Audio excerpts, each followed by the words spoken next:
Celeste is one of the most popular speed games out right now, and it's not hard to see why. From the ground up, it was built for speed, featuring an in-game timer, special tricks to gain momentum, and a lot of options for how you can beat a level. These all combined to help the game just feel fast.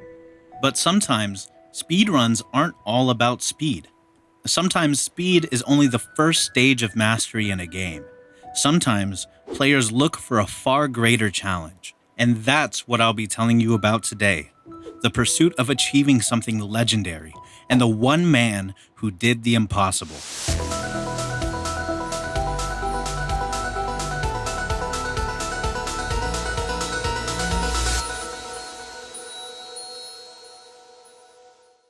So, Celeste includes a collectible item called Golden Berries. It's kind of like a subscribe button. Anyways, you can only get these golden berries by picking them up at the beginning of a level, and completing said level without dying a single time. Now, this doesn't seem too hard at a surface level. Just play it safe, take your time, you'll be fine. At its core, that's kinda right, but considering that most people accumulate over 10,000 deaths on their first playthrough of the game, good luck doing it with none. But these golden berries inspired some in the huge community of speedrunners to try to complete the game with 0 deaths.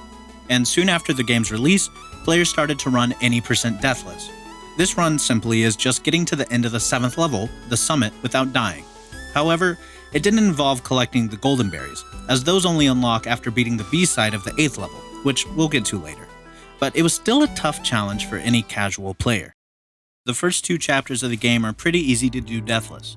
With some careful play and ult sight to avoid the battle-end clones, I wouldn't be surprised if you could do those within your first hour of trying. The 3rd level, though, is a pretty big step up in difficulty. The cycles of the moving sludge and the limited space you have compared to the last few chapters makes it much harder to beat. Around here is where most casual players would probably give up trying to do deathless runs. From chapter 3 on, the progression is more or less the same, with each level adding new mechanics. Typically, you can just brute force your way through those and have a decent success margin. Then the last chapter of the run, the summit, is quite long and combines basically all of the mechanics introduced in previous levels. This makes it pretty hard to get through by just throwing yourself at it, so deathless runners tend to practice specific sections that they consistently fail at in order to beat it. And once you do, that's any % deathless. Pretty simple, not many tricks, and most people could do this if they put their mind to it. But the next step for deathless runs is quite an exciting one. A year and a half after the game's original release, a free DLC was dropped, adding a 9th level called Farewell. This level was a huge jump in difficulty from the base game, and took most players well over 10 hours to beat alone. Subsequently, the golden berry for this level was the hardest in the game, and not many players could get it, or even tried to. But to help incentivize this achievement, a community member by the name of DJ Tom put together a list of every player that was able to get the Farewell Golden. It's a hard list to get on. To this day, over 3 years since its release, there are only about 200 players on this list. One of these players is Rick Fernello. Rick started casually playing Celeste in late 2018, but never really did speedruns. He 100%ed the game and felt accomplished from that, and then tried to do some golden berries, but he gave up once he got to level 3A because the cycles were difficult to get consistently. After that, he stopped trying for the goldens completely, at least until Farewell. He saw DJ Tom's list, and near the top he found Enox's run. After seeing his emotional reaction to getting the berry, Rick decided he had to get it. But before he could get the Farewell Golden, he had to get the other ones. So back to the golden grind he went.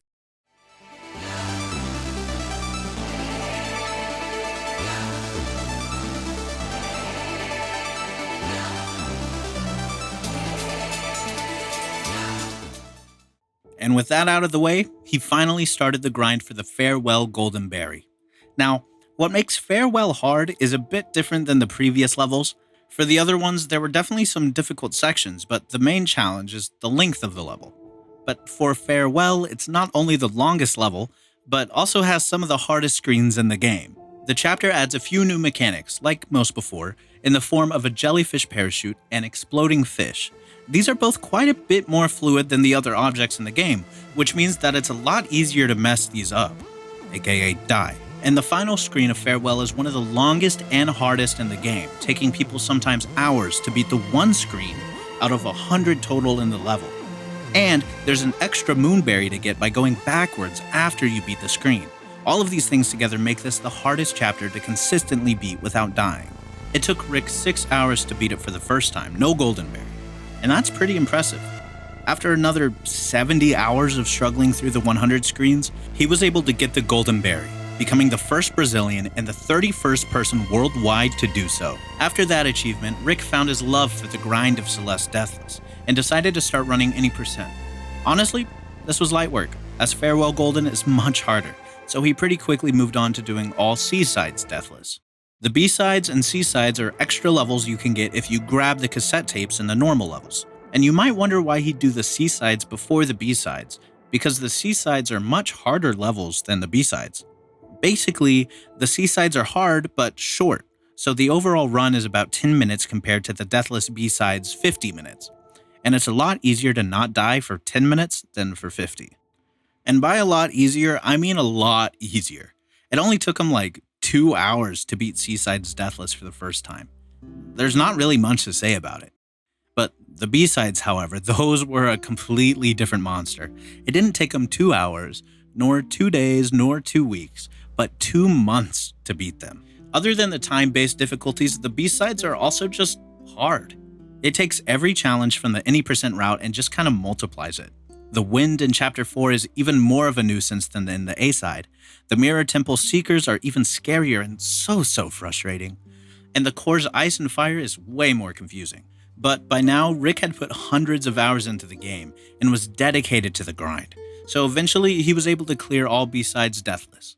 At this point, the only thing left for Rick to learn how to do Deathless was all of the collectibles. This was where he started all full clears. Basically, there's a special golden flag you can get if you do everything there is to do within a level in one go. So getting every berry, every tape, every heart, and every level the first time you go through it, all without dying. This run doesn't include the B or C sides because they don't have collectibles, but it easily adds over an hour to the any percent run. There are 175 strawberries to collect, on top of the tapes and hearts, and if you mess any of these things up, you have to fully reset the hour-and-a-half run. All full clears took Rick the longest to beat, because it actually requires new routing in order to learn. Up to this point, all the runs have basically just been beat the level, and at its core was just a perfect casual run. This run, however, is not how anyone actually plays the game unless they're specifically going for the full clear flags. So while Rick was familiar with the route for A, B, and C sides, he had to learn where all the collectibles are, as well as how to get them efficiently and safely. But after about 6 months and many hours, on November 16th, 2021, he cleared it. By now, Rick had done everything you would need to do in order to 100% Celeste without dying. There's nothing more to learn about the run. He just had to go do it. But it's a 3-hour run, so it was quite a big mountain he would have to climb. The Celeste Mountain. Anyways, after a 5-month grind on March 19th, 2022, he beat Chapter 1 through 8, grabbing every collectible on the way. He beat the B-sides, then the C-sides, then he got to Farewell. He beat that and got to the Moonberry. He won 100% of the game and became the first person to ever do it deathless, 4 years after the game's release. But there was something missing. What about the golden berries? Technically, he did all the levels deathless, but the goldens only unlock after you beat the core's B-side, so he never actually collected the goldens. But surely there's no way Rick would do that. He would have to fully clear the game a second time deathless, on the same run. That's crazy. Well, just wait a sec. Getting all the golden berries on top of a 100% deathless run is called the 202 run. Basically, this is just a max percent run of the game, getting everything possible, including the winged golden, a special golden berry you get from beating the first chapter without using any dashes. He also decided to throw in a full playthrough of the Pico 8 minigame in Chapter 3, just for fun. It's not like anyone else had ever done this before him. His grind for 202 started a bit earlier than you'd think. Actually, the day after he beat 100% Deathless, he went live to continue that save file and see how far he could go. He ended up going all the way.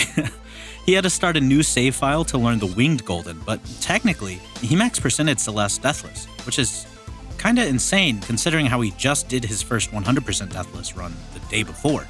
However, he didn't want to count it. Speedrun.com rules state that speedruns have to be done in a single sitting for them to count. and he wanted to get one that was leaderboard valid, even though there's not a category for Deathless. On paper, 202 isn't that different to 100%. It's just everything he's already done, but twice in a row. By now, he had put over 1,000 hours into Celeste Deathless, so he was definitely prepared. But this 5-hour run would still be tough to perfect. But after an 8-month grind, streaming to hundreds of viewers and practicing almost every day during that time, he did it. And I think his reaction to finally doing it tells much more about the struggle than anything I could ever say.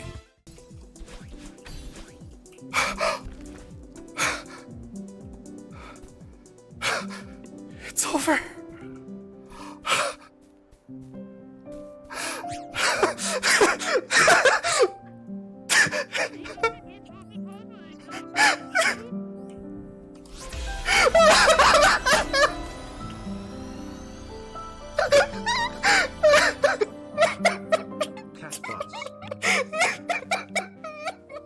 Not a single other person is close to this achievement, and I think it'll be a good while before anyone is. This sort of accomplishment is one that deserves recognition, and I'm so glad to be able to make this video about it. If you want to see more content like this, check out my channel, and feel free to subscribe. Thanks so much to Rick for helping me out, and thanks to you guys for watching this.